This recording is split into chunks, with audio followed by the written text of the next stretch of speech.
Okay. Should be live. Should be good. Let's see what's going on. Okay, I wanted to do an update on the Haplogroup designations. A while back, I was rearranging, or I tried to rearrange the Semitic descendants, but I just put them back in the order that they're listed in the Bible for a time being. But the Hamitic haplogroups have to be rearranged, and I'm going to show how they're supposed to be, or better, what fits better than the way I had it before. So let's go here and here, and let's go to the map. Okay, so the Hamitic haplogroup here. Okay, there we go. We have here the haplogroups of the descendants of Ham, and we know this area here was where Canaan was, but it's not showing it very well. I had Canaan as E2, but I really had a problem with it, even though E3 is already huge. It doesn't seem to be right to split it up into three groups. I had it split up E1, E2, and E3.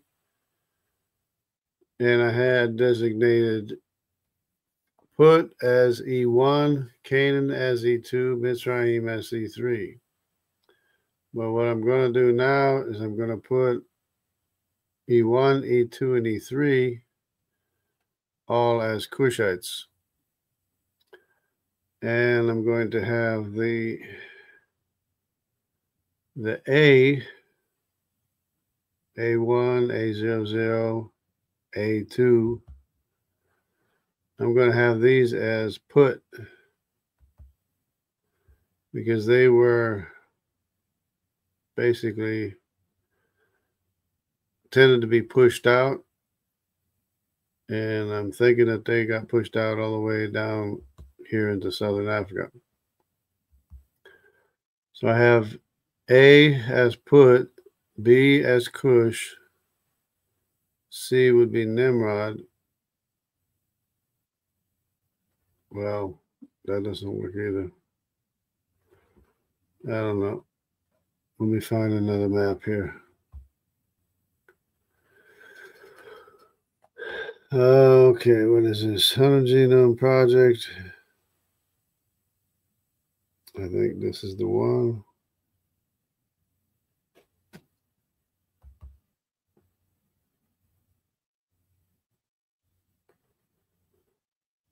Let's try that. Let's look at this for a little bit.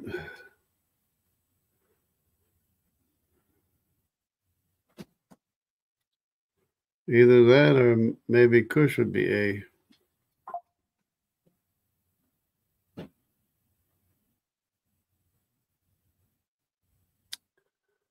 Okay, so we got the Simmons Genome Diversity Project. So these are the Hamitic populations here. And it's A, B, C, D, and E. Okay, now I had C branching off right here from A. Actually, come to think of it, which one is more original, the B or the A?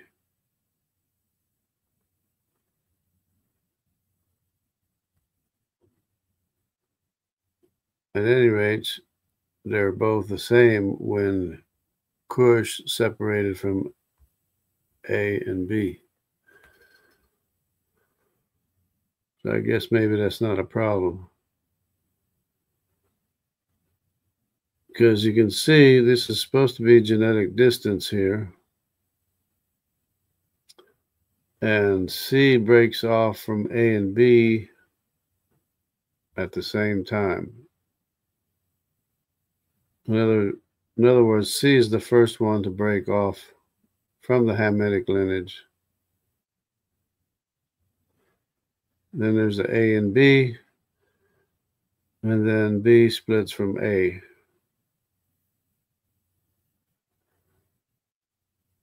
And the D splits off from the E's. Or actually, the D,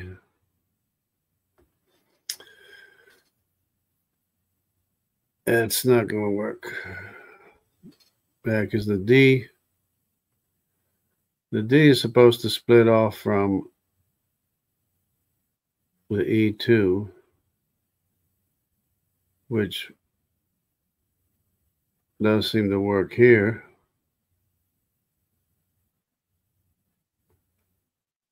Or I guess maybe it would work to split off from A. If this is A over here and then the D split off from the A, that might work. And the C split off from the A and the B being Kush. Of course, C retains the 168. Actually, I thought the D and E did not retain the 168, M168 S&P marker, but they do. The only ones that don't retain the M168 S&P marker are A and B. These actually retain it. Okay, but anyways, I'll just have it tentative, I guess. So I have the A as put, B as Kush, C as Nimrod, D as Canaan, the whole tribe of Canaan, not just the Sinites, because there is D in other places as well. And I'm having the E1, E2, and E3 all Mitzrayim. That'd be this one here, this one here, and this one here. All three of these are Mitzrayim. And they split into their own groups. Actually, it probably works better this way because the D branching off from E2, which I guess you could say it would, but it didn't seem to work because the D branches off before the E2 branches off. So that didn't seem to work. But if you have the D branching off after the A branches off or branches off from the A, then that could be, let me see, that would be Canaan. Oh, but that would be all separate anyways. So the A, B, D, and E are all separate. The only one that actually branches off would be the C of Nimrod. Now that D is all of Canaan. I think that's what I'm going to have to do is the D is all of Canaan. A is put. B is Kush. E is Mitzrayim. C branches off from A and B because B is Kush. So C is the first one to branch off because he's the oldest son of Kush. And then Put separates from A, and then Canaan separates from the lineage, and then the Mitzrayim is all E, E1, E2, and E3. So that's that's my recent update. And again, I had it like F, G, H, I, and J before. Well, that's backwards actually. It's I, J, H, G, F of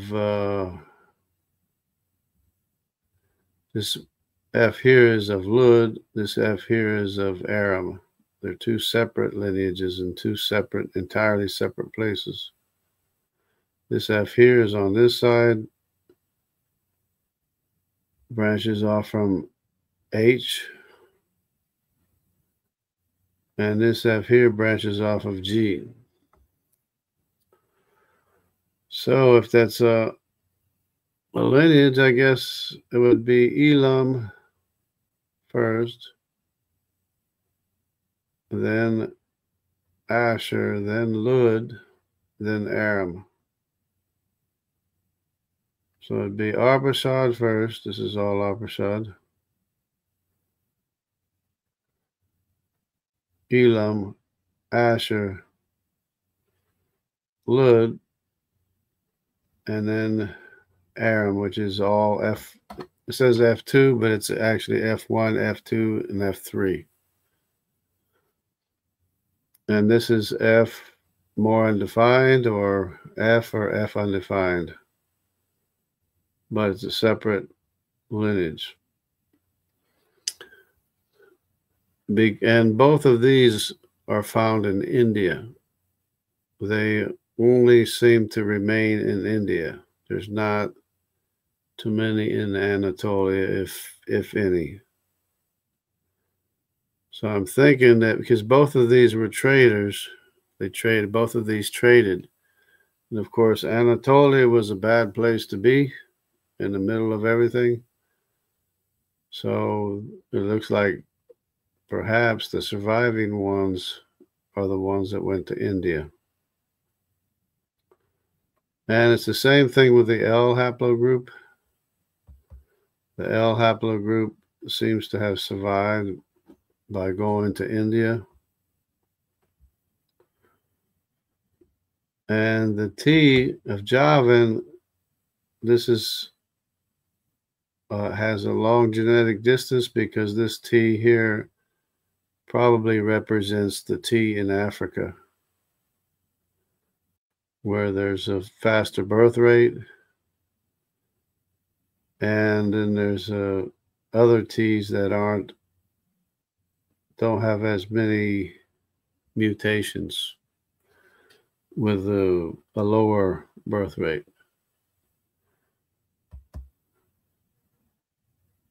So, and the T, of course, belongs to this K group. And of course, this K group is this entire group here, K, L, M, N, O, P, Q, R, S, and T. So it's K, M, and S are together. They separate early on, but they're all K. In fact, all of these are designated as K, but there's K is the group, initial group, and it's also an individual lineage. The same thing with Q. Q is a group, but it's also a lineage. Well, it's the group of Gomer. It's where Gomer branched off from. So, and I put N and O back together. So this N is up in Siberia, this O is in East Asia. And the one that's missing here is P, which is its own lineage. Well, actually the P is P, Q, and R. So the P is this group of P, Q, and R, but P is its own lineage. That would be Meshach. Q is its own lineage. That would be Madai. And then there's Gomer, which is R1A, R1B, R2, which is Ashkenaz, Ribfath, and Togarma. That's Gomer in Western Europe. Of course, the M and the S are Papua New Guinea, and the K is in Australia as well. It's the closest Japhetic haplogroup to the M and the S in the area, as well as genetically, as you can see here. So the M and the S is tubal, and it's also, K also represents this entire group as well. There's 7 sons of Japheth. There's Magog, Javan, Tiraz, Tubal, Madai, and Gomer. 5 sons of Shem is Arpachshad, the IJ. Elam is the H. Asher is the G. Lud is the F. Aram is the F2. And now with the most recent change that I have is that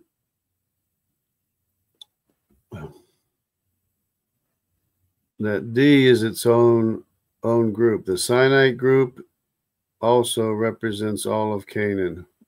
That seems to be the way it has to fit. Because, of course, the D is branching off before the E2. So if it branches off before the E2, it doesn't branch off from E2. So that's a problem. And Grok pointed that out to me with the S&P markers here. So I'm having D its own lineage, which would be Canaan. So D is all of Canaan, including the Sinites, of course. E2, E1, and E3 are Mitzrayim. B is Cush, because B actually starts out in the land of Cush. And A, for the time being, is Put, because they were like in the extremities of North Africa, and it looks to me like they were pushed all the way down to Southern Africa. But B is in the land of Cush, always was in the land of Cush. So if I go down here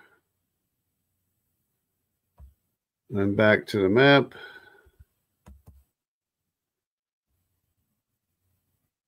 there's be A. Of course, A is up here too, so that's not too far from North Africa. But it looks to me like A was, and A's over here too in the land of Cush.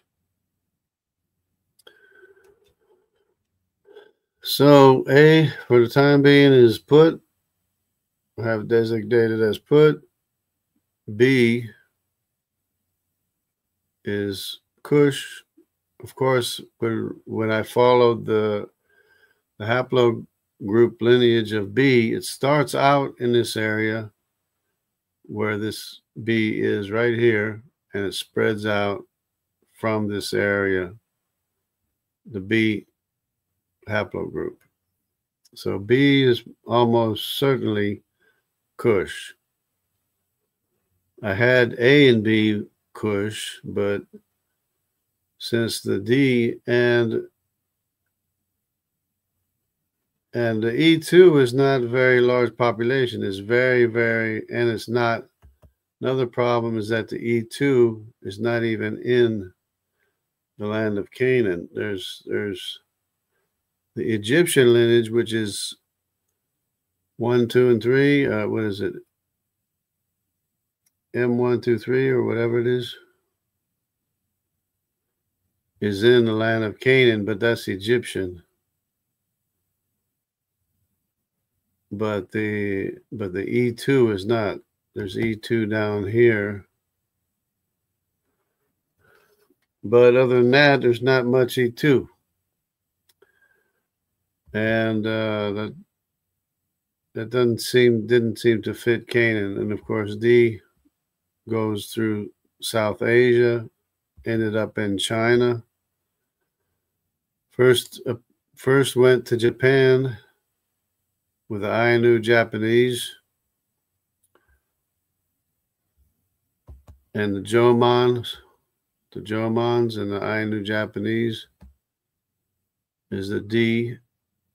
And then there's a Paleo-Siberian D, which ironically is in the area of the Altai Mountains. As well, the Hamitic C is in this area as well.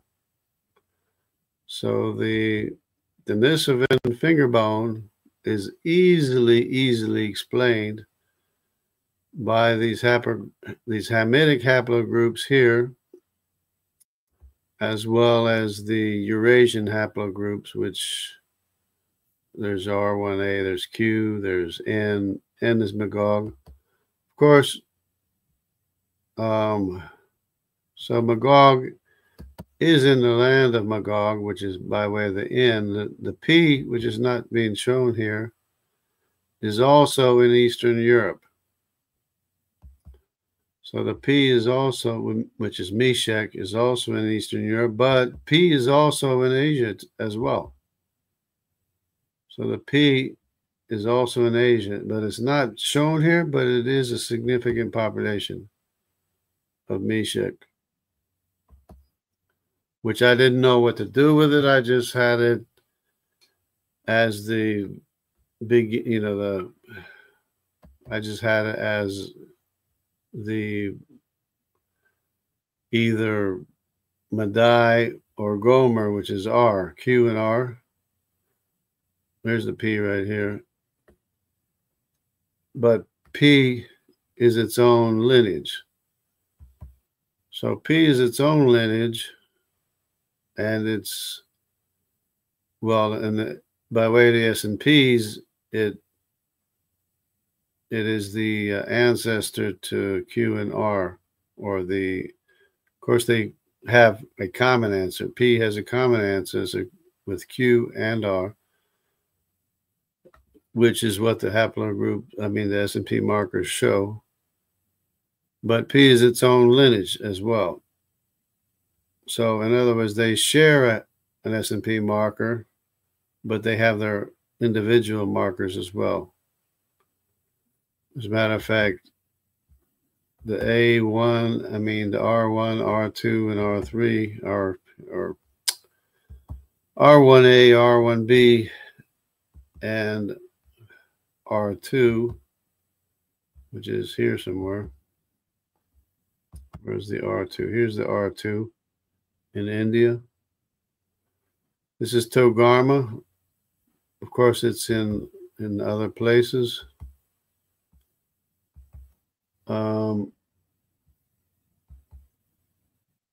But the R1A, where's the R1A? Where are we?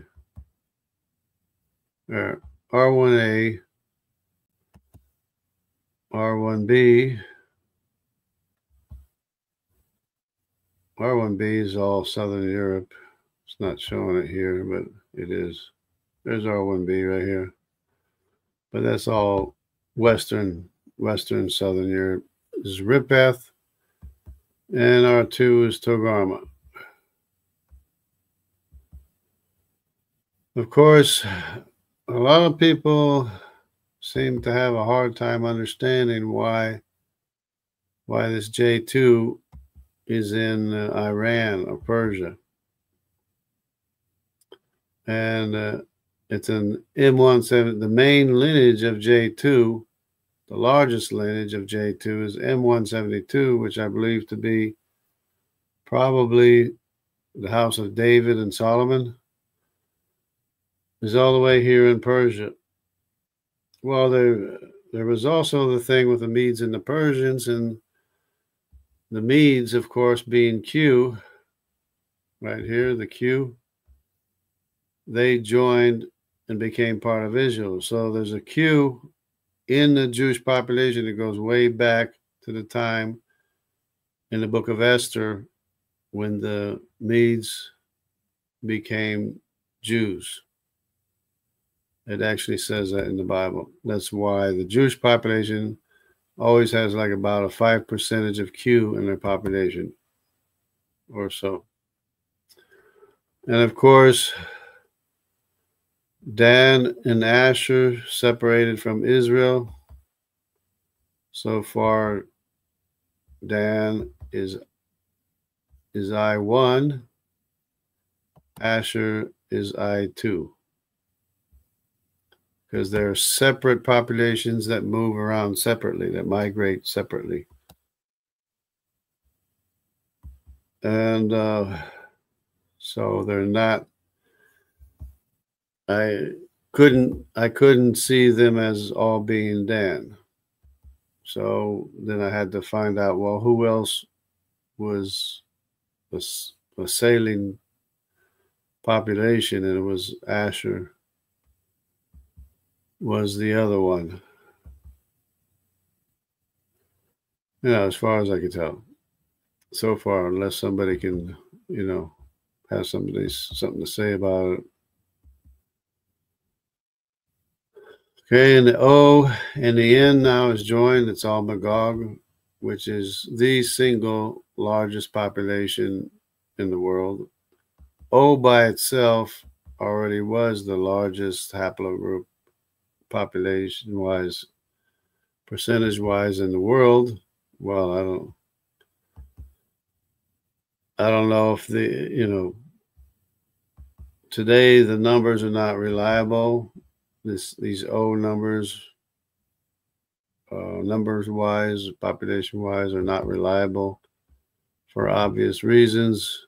But the N separated early on, and I have the N as Magog as well. It's just a different lineage.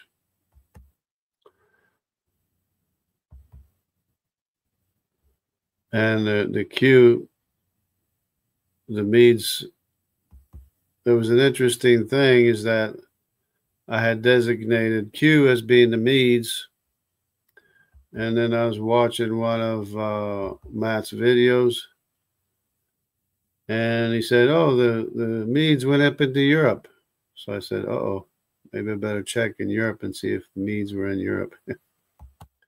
There it is, the Q in Europe. Not only that, but since Madai asked to marry one of the daughters of Shem, there's a Semitic mitochondrial lineage that accompanies the Q wherever it goes. And that lineage is A, X, and W. The A goes all the way to America with the Medes. Well, actually, it goes through the Mediterranean. But the X and the W are here where the Q is in Europe. So that both the X and the W are in the same area as the Q of the Medes that went into Europe. And of course, we have a T here. The reason for this T here is because of the Iberia and the Jewish population of Bragança in Portugal that has the T in their population. Really, the only one that I can see, the only Jewish population that I can see that has a T in their population because of Tarshish. There was some kind of affinity with the Jewish people in Tarshish in Iberia. And there's a community in Portugal that has pretty significant, about 14% of T in their population, right above Tarshish. So that's the reason for that T being there. Of course, there's another T in the Horn of Africa. Significant amount of T. This would be the longer lineage with the more mutations because of a faster birth rate in Africa. The T in Africa. And I noticed that the J1, here's the J1 P58. This is the Cohen modal haplotype. That's why it's labeled Middle Eastern Semitic, because this J1 P58 Cohen modal haplotype. It's JE, I guess. But they changed the letters and numbers sometimes themselves, you know, once in a while. So it's because the E1, E2, and E3 used to be E1, B1, B1A, and E1, B1, B1B, and it's too confusing, so that's why they made it E1, E2, and E3, which is all Mitzrayim. The V12 in Africa, the V13 in Europe. There's a V13, doesn't show it here, or does it? There's a V13 in Europe. And anyways, and they're not very good with their color codes either, but and the L looks like the Indus Valley. It looks like the L accompanied Alexander the Great in his escapades into India to ride the elephants, and so like I guess they like the this area here. But of course the L is Japhetic, descendant of Japheth. And they have this Elamo-Dravidian here. They actually have in history a link between the Elamites and the Dravidians. So, but it's not here with the L, but it's down here with the H, because H is Semitic, L is Eurasian, and R is Eurasian too. We call it Indo-Iranian, but it's just Eurasian. Gomer, descendant of Gomer. But this H here is out of place. They migrated from Elam. Elam was right here. Elam is right in this area. They migrated from here down to here. And they call them Elamo-Dravidians. Of course, L got mixed up in there too because of Alexander the Great. But here we have Dravidian. Here's H. And that's Semitic. So H is the Elamite. G is the Assyrian. I mean, the Asher, descendants of Asher, the Assyrians, not the Syrians, but the Assyrians. And the F, F1, F2, and F3, they're in India, and you can see the F down here. But both of the lineages of F are in India in very, very small amounts. So there's both of these lineages of F undefined, and F1, F2, and F3. They're both in India in very small amounts. So, but they're the surviving Semitic population that, because the Arameans controlled the trade routes to India, so much so that there's a stele here with Syriac, which is Aramean derivative or Aramean dialect. Syriac side by side with Chinese script. There's a stele here somewhere in India. So we know they were traders. We know they were here, and the Lydians, which were in Anatolia, were also traders. So it looks like the surviving Lydians and the surviving Arameans are found in India, which was a big question with me the first time I started studying. It's like, well, if F is Semitic, why is it starting out in India? Why is it in India? Well, that's because of the trade routes to India, and because of the harsh circumstances in Anatolia, because this is the crossroads from. This is where all the wars happen, right? In this entire area here, where all the wars are. And the amazing thing is that the Semitic J2 and J1 survive. Well, the J1 is also Arabic as well. But the J1 P58 is the Cohen modal haplotype, which is Judaic. And I noticed that this J1 here tends to stay toward the south and Africa. There it is in North Africa as well. While the J2 tends to stay more to the northern parts. The J2, like this is Persia, this is Anatolia, this is Greece, this is Turkey. I mean, not Turkey, Italy. And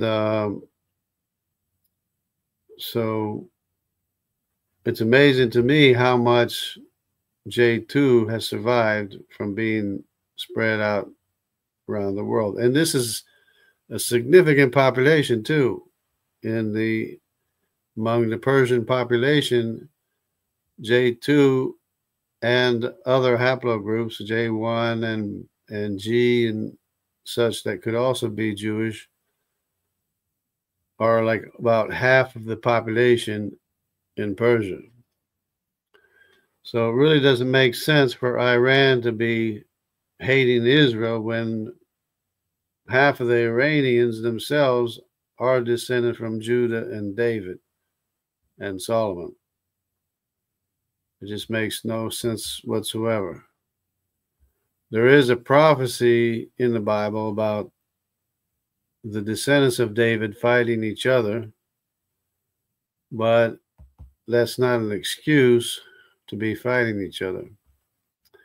And anytime there's a skirmish here, it seems like they tend to run to the mountains. So there's a J1 up in here in the Caucasus region, and a J2 up here in the Caucasus region, and the Assyrians that used to be in this area, looks like they ran up into the mountains as well. So, and the Q, the Medes, kind of stayed in this area here of the Medes and the Persians. But early on, of course, when you follow the Q haplogroup, you follow a certain lineage of the Q haplogroup. It goes up here into Anatolia where the Lydians were, because the Medes were fighting the Lydians, the king of Lydia. They weren't able to defeat the Lydians, but they made a truce with them. Eventually, Lydians were defeated, but not this time. The Medes came up and they made a truce with the king of Lydia. And then it shows the Q lineage going over here off the coast of Africa. It goes through the Mediterranean, and it's right here off the coast of Africa. And then where does it end up? Of all places, it actually ends up in the Caribbean. It ends up in the Caribbean, then Central America, and it spreads north and south from Central America. So this is the Q3, but it's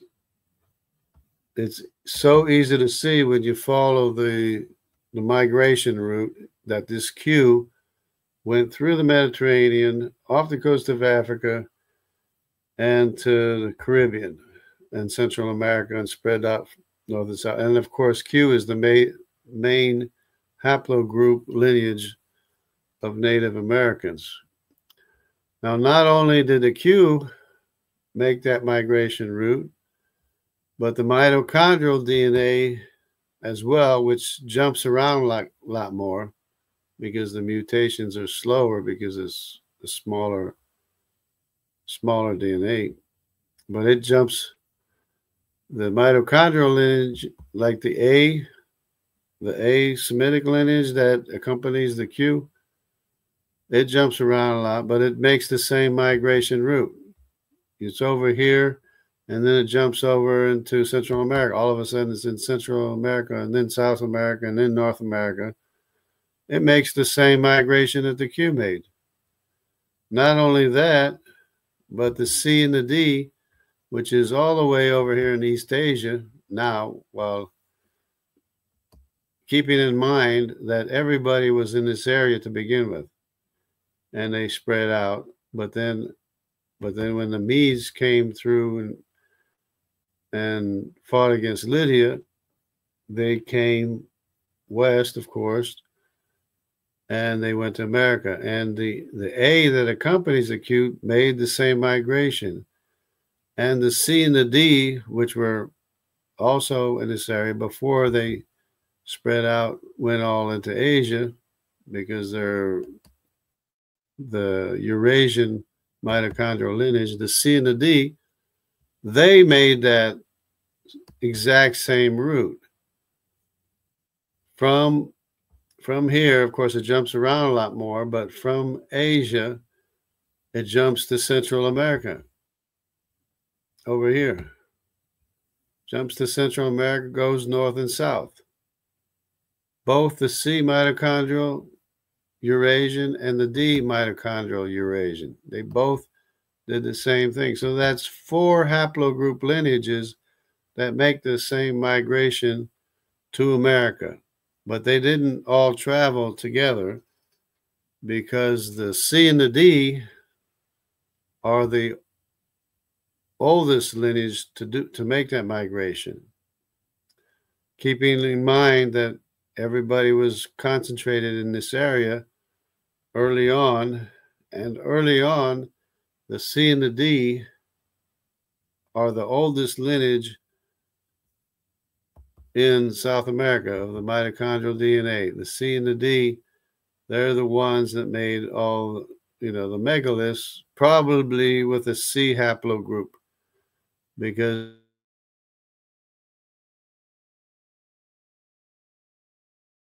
there's a haplogroup, C haplogroup.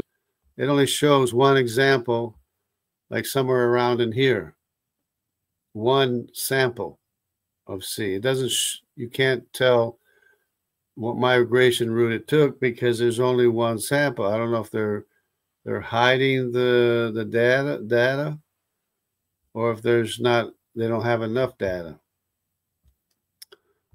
But anyways, the C and the D mitochondrial lineage probably first came with the C Y haplogroup, the Y chromosome, paternal lineage. This is the C paternal lineage that's in Central America.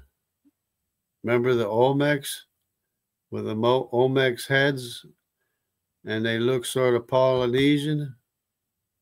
Well, that's because they have the same common ancestor.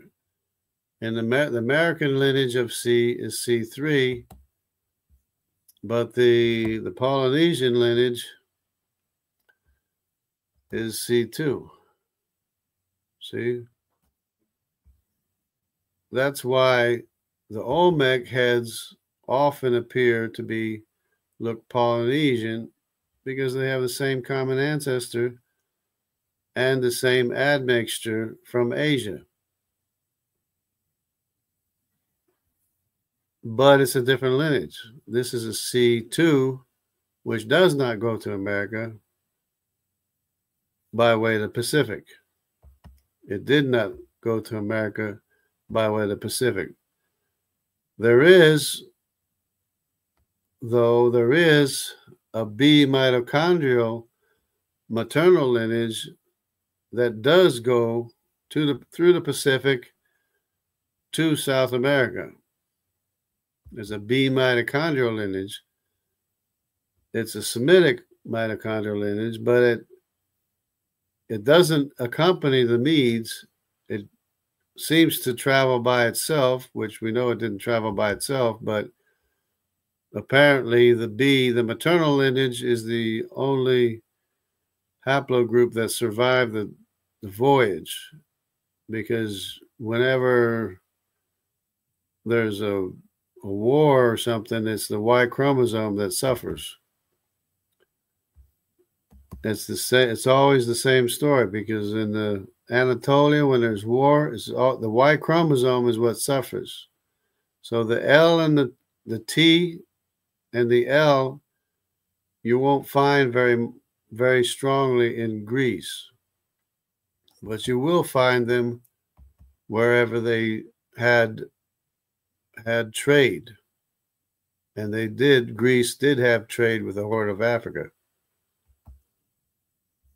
and of course there's T here, which looks like it could be a result of trade as well, of the descents of Javan. And the L looks like they got there to the Indus Valley because of Alexander the Great, who went to ride elephants in India. So now we know the rest of the story, and there's a C5 actually.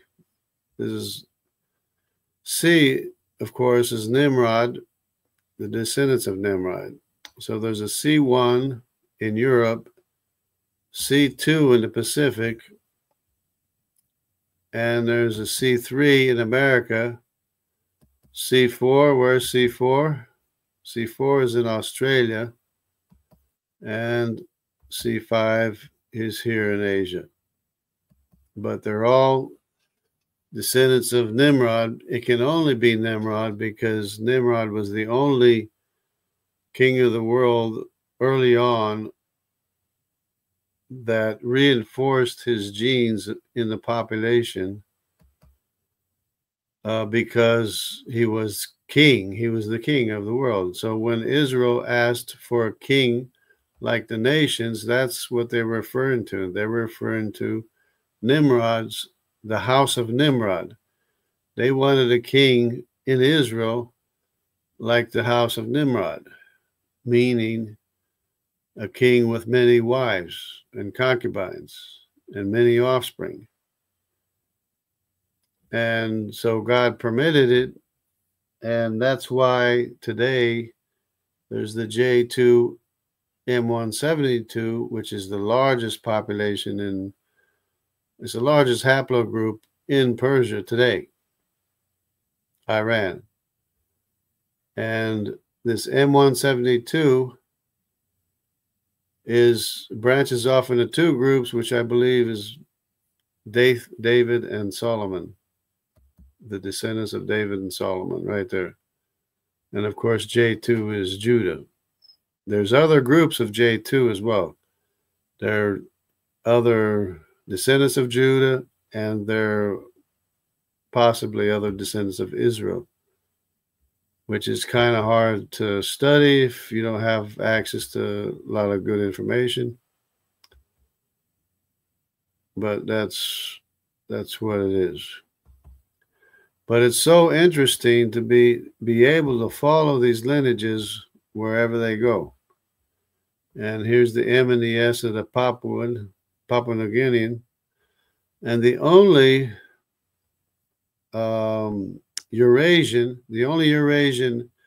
paternal haplogroup in this area, anywhere near here, is the K, which is Eurasian. This, of course, is Nimrod. This is Tubal. And it's in here. It's here as well. It just doesn't show it, but the K is in this area, and the M and the S branch off from the K very early on, and they remain separated, as you can see. But that's so very interesting to me, because as I grew up right here, about 3 degrees south of the equator, right here, in the state in the Amazon, in the middle of the Amazon jungle. So whenever the Waorani killed the 5 missionaries, they wrote a book, and about 5 years later, they read the book to me, and I was right there, just south of the equator, where the events took place. And there's a Jim Bowers who was flying the plane. He was a pilot flying the plane, and the CIA told whatever government was there to shoot it down. They thought he was a drug smuggler. They shot the plane down. They killed his wife and kid, and I saw the pontoons of the plane that got shot down full of holes, and it was with MAF, or the pontoons were on the MAF property. And Jim Bowers is somebody that I went to school with right there in this area of Puracaquara. But he was younger than me. He was about maybe 4 or 5 years younger than me. But he went to the school I was going to. I knew him and his brother, the Bauer boys. But he's since apparently remarried after a while, but that's one of the reasons why I'm interested. Well, obviously the reason why I'm interested in people groups is because I was raised in South America.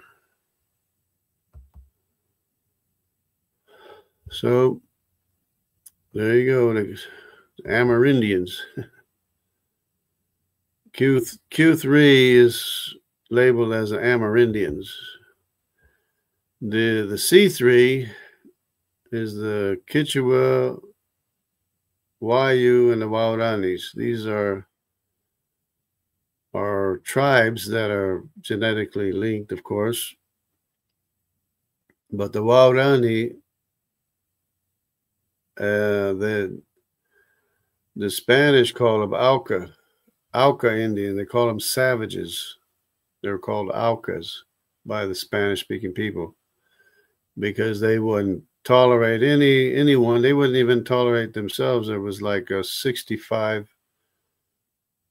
homicide rate within the Waorani tribes before the missionaries contacted them. And then after the missionaries contacted them, after they killed the 5 missionaries, the wives of the 5 missionaries, or some of the wives, went into the tribe, the Waorani tribes, and they accepted the teaching of the Bible, and at least some of them accepted the teaching of the Bible. But even if all of them didn't accept the teaching of the Bible, the homicide rate went down to 0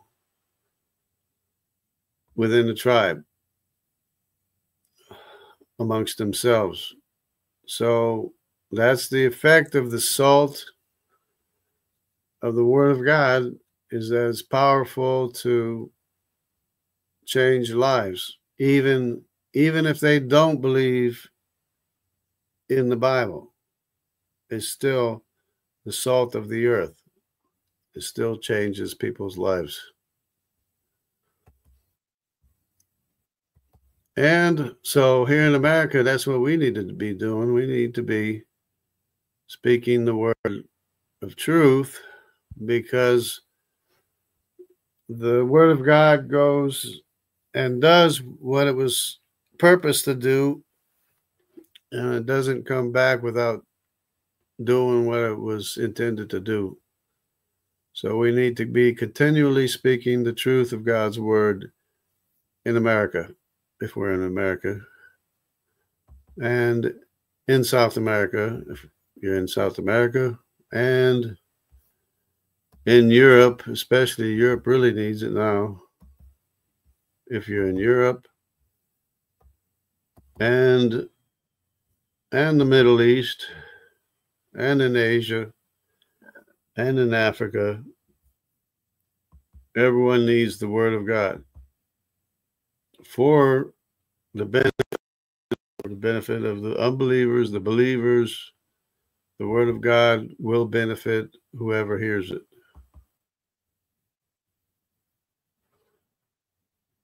So yeah, that's why the Olmec heads look Polynesian, because they have the same common ancestor, Nimrod. Of course, that was early on. Today they have more admixture where they don't necessarily look Polynesian, but they still have the Y chromosome of the King Nimrod, who was the king of the world at that time. See, they have this tentative root. This is not even, they're not even sure what root. This is very important. They're not even sure. They don't know for sure that this is the root that the C3 took. The Nadene, and because the sample I saw only appears right here in South America. That's the only sample, DNA sample lineage that there was. And I wasn't able to follow the lineage from the Mediterranean through the Atlantic to Central America and spreading out north and south from Central America like the Q paternal does, and the A maternal and the C and D maternal, they all America and spread north to Central America right here. That's what the DNA evidence shows. Now, I don't why no one has written it up or talked about it yet. I have no idea. Either they're afraid to go against the consensus or the idea that they crossed Beringia. They have stuck in their head that they crossed all these mountains and all this snow and everything, and they crossed through here. They said, oh, it opened up one time, and they were able to cross through. Well, much they don't know, because there's also an R1b here. And what's R1b? R1b is Mediterranean. Now, how did that get in there? That probably wasn't in the, or maybe it was in the days of King Solomon. See, they don't know how the R1b got there, because it came from Europe, but they don't know how it got there. Maybe by way of the Vikings or something. But there are copper mines in the Great Lakes region right here. And these copper mines, my computer's cracking up. Anyways, the copper mines are where the R1b is found, and the X2A.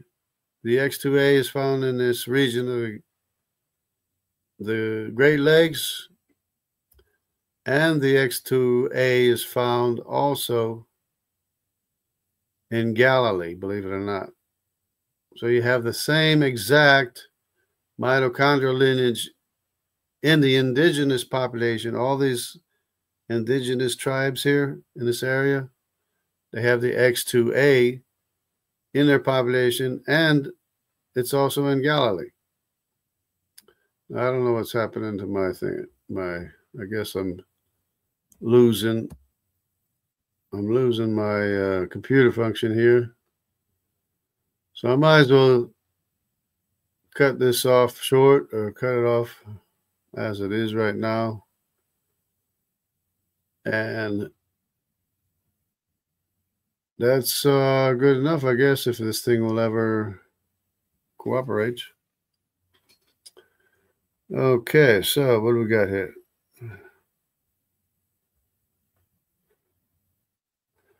So I'll just go ahead and click on this, see if that helps.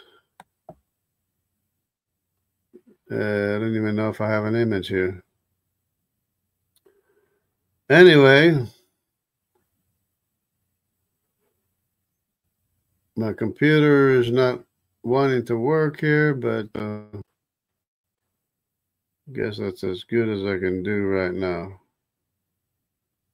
Don't know if this will help here.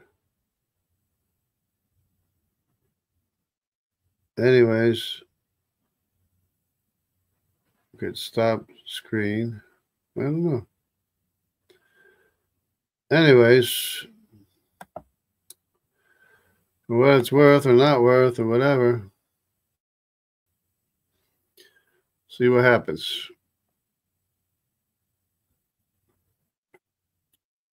Okay, look at what we got. We got somebody here, folks.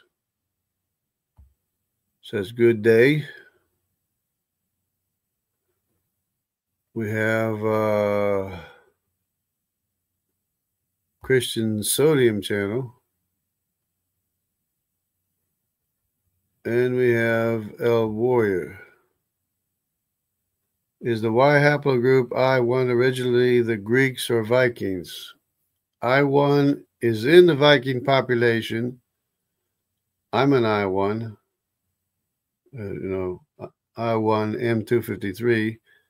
And it's in the Viking population. My lineage is like a sibling to the Viking population, but I haven't been able to follow where it went from the Northern Alps down the Rhine River, which is north, and I think it was somewhere in France where I wasn't able to follow it further. Semitic, and it's probably from the tribe of Dan. And I2 is probably Asher in Southern Europe. So yeah, it's originally Semitic, but they migrated into Europe because there were sailors. They sailed. Tribe of Dan did a lot of sailing through the Mediterranean, and they went up all the way to Denmark and Scandinavia and everything. And and then they went into Great Britain as well, or Scotland. I can trace my paternal ancestry back to Scotland, but I'm trying to get the ancient lineage to connect with the more recent Y chromosome lineage. And I haven't been able to make them connect yet, but that's as far as I got so far. So it's been real. It's been good. As long as my computer will cooperate, and I'll try to get it running better somehow. So yeah, here we go. I guess I don't need this. All right. God bless everybody. Take care and have a great week. It's Monday. But I just wanted to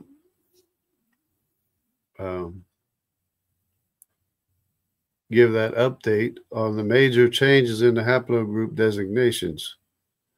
So God bless everybody and take care.